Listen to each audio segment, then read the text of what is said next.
Қайырлы күн, мен жаңадан қосылған көрермендерім. Менің парақшама қош келдіңіздер.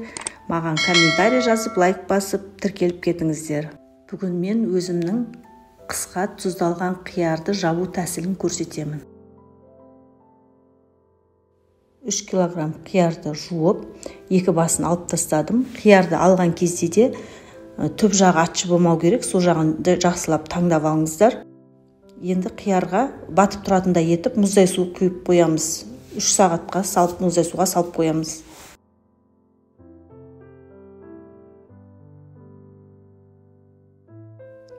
Бізге керегі укроп, петрушка, пияз, шекер, тұз, сарымсақ, қара бұрыш, лавр жапырағы және ащы бұрыш.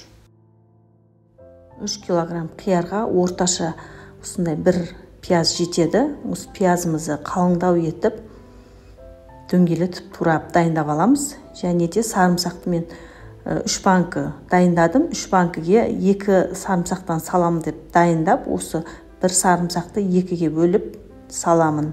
Сонда сарымсақтың иісі қиярға сіңіп, әдемі дәм беріп тұрады. Мен банкілерімді булаған жоқпын, тазалап жуып, содамен әбден шайқап алдым. Енді бірінші көк шөптерімізді салып аламыз. Менде осындай свежий укроп пен петрушка, негізі кепкен укропты да салсаңыздар болады.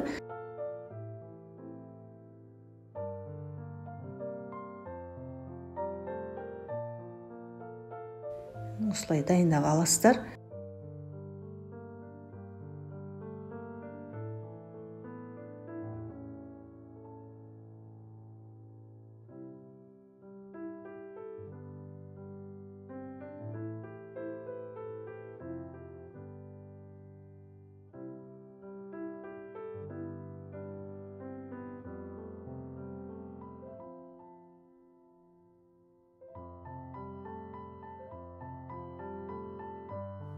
Турап дайындаған пиязымызды осылай бірін-бірінен ажыратып саламыз банкіге.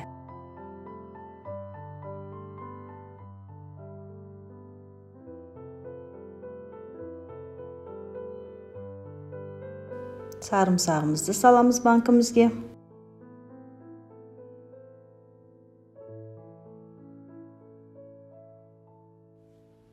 Және ащы бұрышты мен бір банкіге 4-5-еуін бірақ салам. Ащы болған ұнайды. Және қара бұрышты да санап жүрмеймін. Осындай шамалап, көз мөлшерімен сала салам. Және лавр жапырағын да сала салам. Бір банкіге 2-3-еуін сала берем.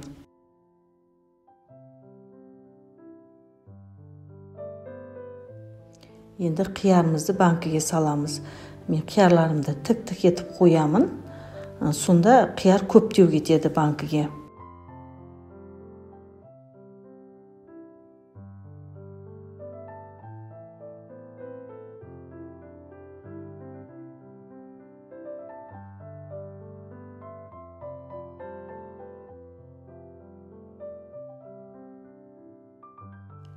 Қиярым салып болды. Мен қиярдың үстіне қызанақ болса, қызанақ салып жіберсеңіздер де болады. Менде қызанақ қалмапты. Енді қиярдың өзінен жаба берем. Осылай тік-тік не қылсаңыздар, көптеу кетеді.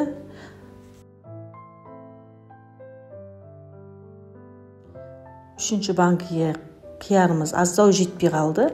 Менде 40 қабат бар екен, сол 40 қабатты сала салдым. Енді 2 литрлікке 2 ас қасық тұз қосып,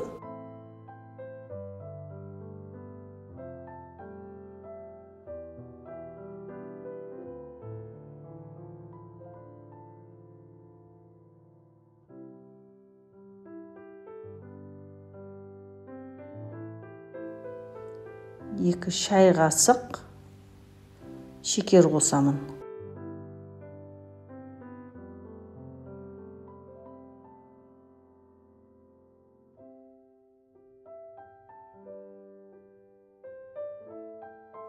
Мен суды қайнатып дайындап қойдым. Енді қайнаған суымызды банкілерге толтырып құйып шығамыз.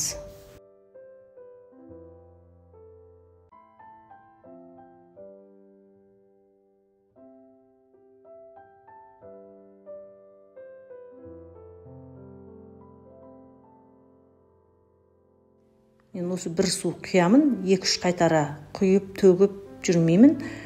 Осыны толтырып құямын да, кастрюльге салып, бір 10 минутта қайнатып алам банкымды.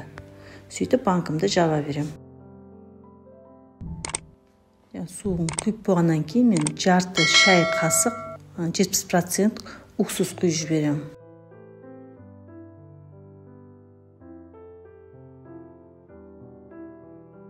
Кастрюлеміздің астына майлықты төсейміз. Сөйтеміз да банкымызды салып 10 минут қайнатып аламыз. Менде 2 банка сыймайды, сондықтан 1 банканың өзін қайнатып алам кезектесіп.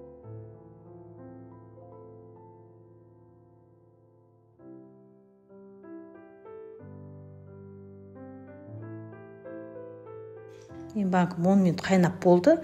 Енді осыны аламыз да, бір 5 минут тұрғаннан кейін банкымызды бұрай береміз. Сонымен банкымыз дайын болады. Сіздер де менің рецептімен банкілерін жауып көріңіздер. Қыста мүлдем атылмайды. Менің банк жабу рецептім ұнаса, лайк басып, комментарий жазып, тіркеліп кетіңіздер. Мен міндетті түрде жауап беремін. Бәрімізге ас болсын.